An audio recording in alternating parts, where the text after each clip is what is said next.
Hello everyone, আজকে সন্ধ্যাবেলাটা আমি কিভাবে কাটালাম, আমি না, আমরা কিভাবে কাটালাম সেটাই তোমাদের সাথে শেয়ার করব।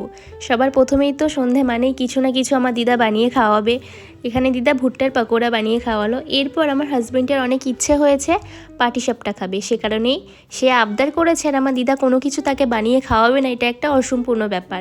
সে কারণেই আমার দিদা তাকে পাটিসাপটা বানিয়ে খাওয়াচ্ছিল। দিদা থাকা কিন্তু সত্যি খুব ভাগ্যের ব্যাপার। আমি ছোটোবেলা থেকে আমার ঠাম্মির ভালোবাসা পাইনি, কিন্তু দিদার ভালোবাসা পেয়েছি, স্টিল নাও এখনও পেয়ে যাচ্ছি। আর আমার সাথে সাথে আমার হাজব্যান্ডও পাচ্ছে। তো শীতকাল তো দেখো এখন পড়েই গেছে, সবার বাড়িতেই কম বেশি পিঠে হচ্ছে। আজকে আমাদের বাড়িতে পাটিসাপটা হয়েছিল। আমার দিদা বলল, যা ওকে গিয়ে প্রথমে দুটো দিয়াই দেখ কি বলে। সে কারণে আমি একটা প্লেটে দুটো পাটিসাপটা নিয়ে নিয়েছিলাম। আর এখন আমি আমার হাজব্যান্ডকে গিয়ে দেবো যে খেয়ে বলো তুমি কেমন হয়েছে। আমার দিদার রান্না তো ভীষণই ভালো, আর আমার দিদা সব রকমের পিঠে পারে।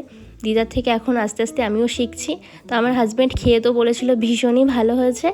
এরপর আমাদের ওখানে একটা মেলা হচ্ছিল, তাই আমরা মেলাতে ঘুরতে চলে গিয়েছিলাম আমরা তিনজন।